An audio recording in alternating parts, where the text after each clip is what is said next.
Video ni masih tentang perkongsian satu. Hari itu cikgu sudah ajar macam mana nak rekod di akaun. Jadi video ni cikgu nak ajar tentang macam mana nak rekod di penyata kewangan perkongsian.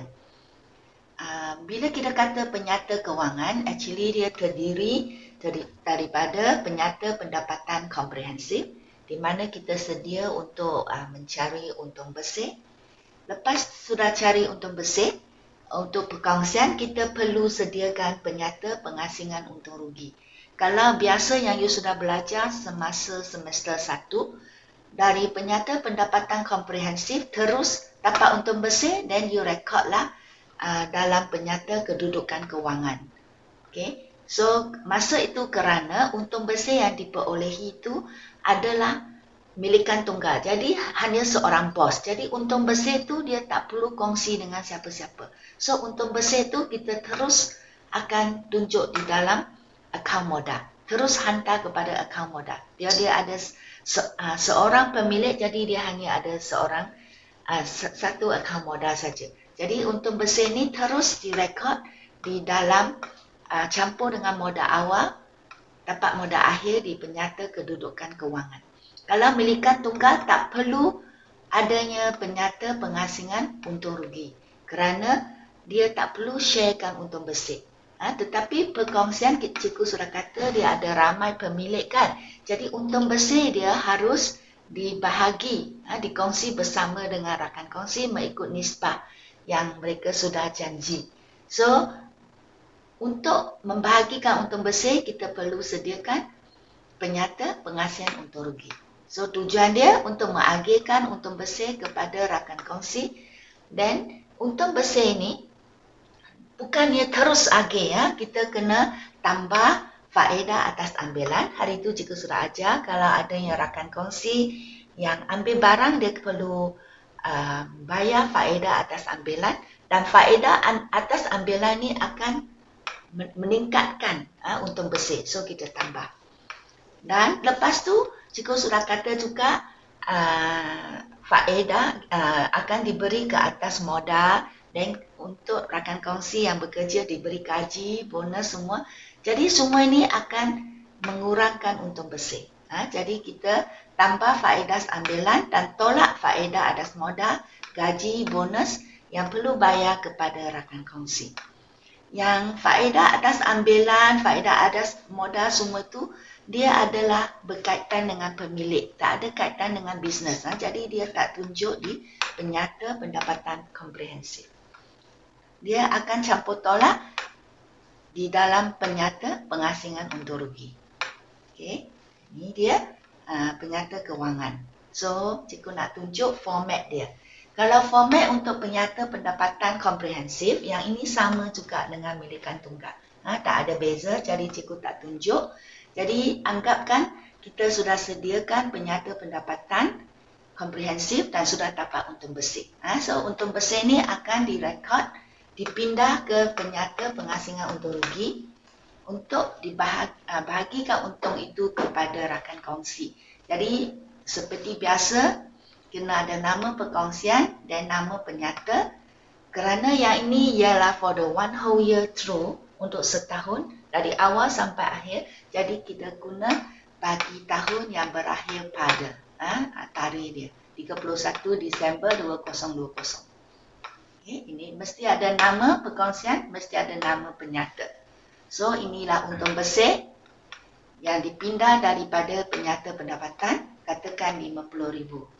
Okay, so cikgu kata kita akan campur faedah atas ambilan. Kalau ada dua rakan kongsi, faedah atas ambilan A, faedah atas ambilan B.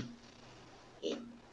Biasanya untuk form 6 ada tiga rakan kongsi, tapi di sini cikgu letak dua saja supaya nampak lebih senang, tak complicated. So kalau ada dua, you kena tulis macam itulah, faedah atas ambilan A, faedah atas ambilan B. Kena repeat, tak boleh kata faedah asas ambilan A dan dash B. Okay. Baik you tulis dengan penuh. Takut nanti akan ditolak markah dalam exam. Tulis penuh dan jumlahkan, dan untung bersih campur dengan faedah atas ambilan. Dapat satu jumlah besar. Dan lepas tu tolaklah gaji. Kalau ada gaji A saja, dan A. Dan bonus A dan B. Faedah atas modal A dan B.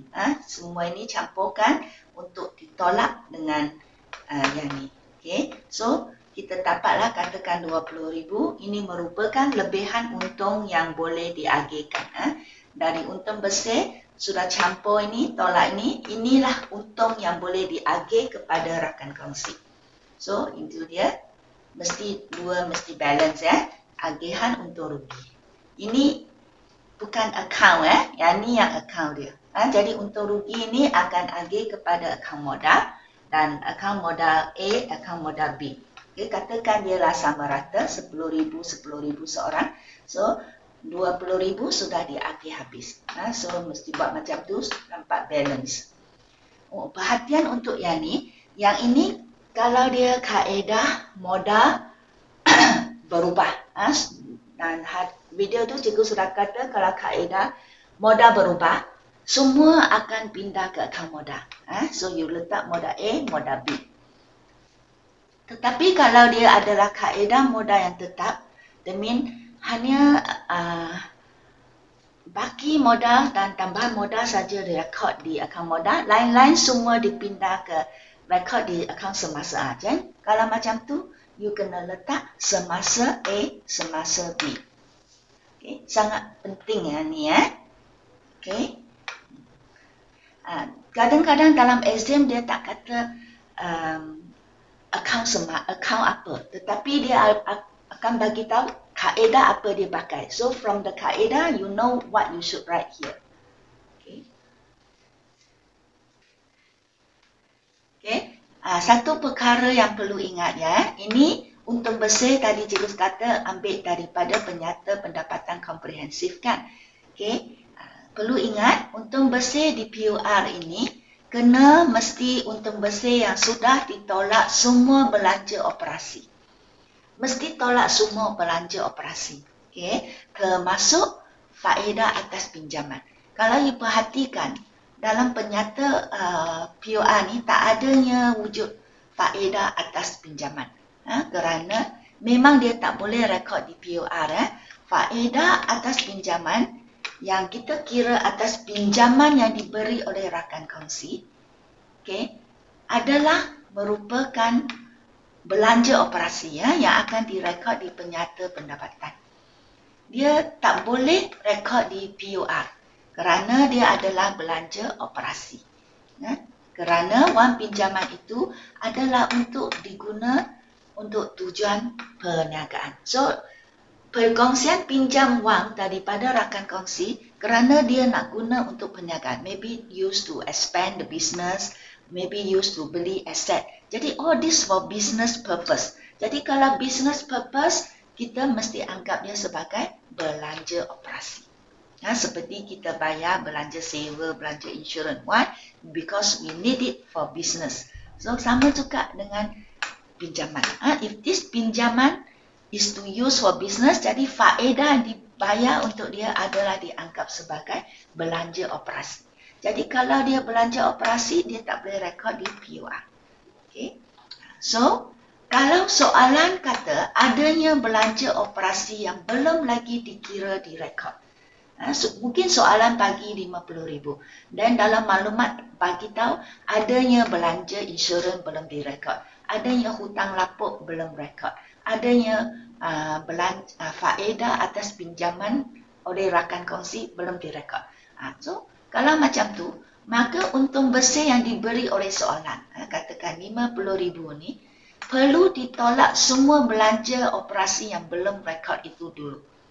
Okay. So, you can use, boleh tunjuk dalam bracket yang ni. Contoh, katakan untung bersih ni belum lagi ditolak sum belanja operasi. Jadi, contoh ialah hutang lapuk, belum ditolak. So, kita boleh buat macam tu. Untung bersih 50,000, tolak 5,000. Apa-apa belanja operasi yang belum direkod, kita tolak dalam bracket. Then, you show the untung bersih yang sebenar. Barulah you campur faedah atas ambilan tolak gaji semua tu. So, you can show in bracket here. Okay.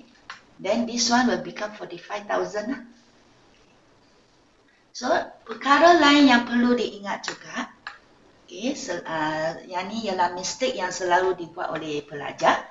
Gaji yang dibayar kepada rakan kongsi tidak boleh rekod di PP, di penyata pendapatan. Kerana itu bukan belanja operasi, tetapi adalah ganjaran kepada rakan kongsi. So, kita bagi gaji kepada rakan kongsi bukan kerana apa, tetapi it's more like incentive to them, sebagai ganjaran, just to say thank you that you help in business. Jadi, dia tak anggap sebagai belanja operasi, jadi dia tak boleh rekod di penyata pendapatan. So, gaji rakan kongsi hanya boleh rekod di PUR saja, sebagai item-item ada kaitan dengan pemilik, dan tak boleh ada perkataan belanja di depan kerana dia bukan belanja operasi. That's why you cannot say belanja gaji A. Kalau dia letak macam tu, you dapat kosong markah. So, just gaji A saja atau gaji B. So tak ada perkataan belanja di depan. So, sama juga dengan faedah atas modal, bonus, rakan kongsi, faedah atas ambilan. Semua ini bukannya belanja operasi, jadi hanya boleh rekod di PUR. Tak boleh rekod di penyata pendapatan kerana semua item ni ada kaitan dengan pemilik dan tak ada kaitan dengan perniagaan. Seterusnya, lepas sediakan penyata pendapatan, penyata penghasilan undur rugi, so last kita perlu sediakan penyata kedudukan kewangan. So ini dia format penyata kedudukan kewangan. Sama juga mesti ada nama perkongsian di atas dan nama penyata, penyata kedudukan kewangan pada 31 Disember 2020. So penyata kedudukan kewangan untuk perkongsian lebih kurang sama dengan apa yang you sudah belajar untuk milikan tunggal. Cuma ada beza sikit di bahagian equity pemilik. So cikgu tunjuk hanya bahagian equity pemilik sahaja. So, kalau milikan tunggal, bandingkan dengan PKK milikan tunggal, apa yang you sudah belajar, you will have modal awal, dan campur modal tambahan, campur untung bersih, dan you tolak ambilan, you got modal akhir. Tetapi untuk perkongsian, yang ini we can do like that because as I said, untung bersih is seorang akan miliki no need to share. Tetapi kalau perkongsian, untung bersih dia adalah sudah di share out by all the rakan kongsi. Jadi dia berbeza lah. Dan modal awal pun bukannya satu modal awal, dia ada banyak modal kan. Modal rakan kongsi A, account modal B, account modal C. Jadi dia ada banyak account. Jadi cara rekod adalah beza dengan milikan tunggal. So ini perkongsian, we have, katakan ada dua rakan kongsi, jadi dia ada account modal A, modal B, jumlahkan. Dan modal tambahan sudah ada di dalam lah, so you no need to show like milikan tunggal, already add inside. Bila you sediakan account modal, so you sudah pun credit this account. Jadi, this amount sudah termasuklah modal tambahan. Dan modal awal. Dan juga modal akhir. All already add in here. So, you just show the jumlah besar of modal akhir. Dan kalau dia kaedah modal yang tetap, that mean agihan untung, gaji, semua akan rekod di akaun semasa. Jadi, wujudlah akaun semasa A, account semasa B. It's just like account modal, cuma dia how to say, macam anak kepada account modal lah. So jadi kita ada account semasa A, account semasa B. So jumlahkan lah. So this one will be jumlah equity pemilik. Dan dalam account semasa, sudah adalah untung bersih di sini. That means untung bersih sudah pun dimasuk di sini kan, akaun semasa untuk record the agihan untung, gaji, everything sudah ada. Jadi you tak perlu lagi tunjuk campur untung bersih or that. Just the nilai akhir of akaun semasa. So you jumlahkan, you dapatlah jumlah equity pemilik. Jadi lepas equity pemilik biasanya ada liability bukan semasa lah. Kalau pinjaman yang diberi oleh rakan kongsi, biasa akan rekod sebagai liability, bukan semasa. Usually they will pinjam for tempoh yang lebih panjang to help the business kan. So biasa akan direkod sebagai liability, bukan semasa. Okay, so ini dia perhatian kalau faedah modal berubah, tak ada yang nilai akaun semasa because modal berubah, everything put in account modal kan. Jadi tak boleh wujud akaun semasa di PKK kalau dia kaedah modal berubah. Okay, so you bandingkan dengan di antara milikan tunggal dengan perkongsian, dia memang format dia tak berapa sama, but all this untuk bersih ambilan actually sudah kita masuk dalam akaun semasa. So actually the same.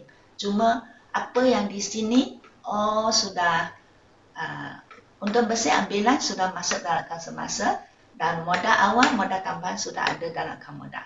It just basically all same, it just that because dia sudah masuk ke dalam. Jadi nampak macam berbeza.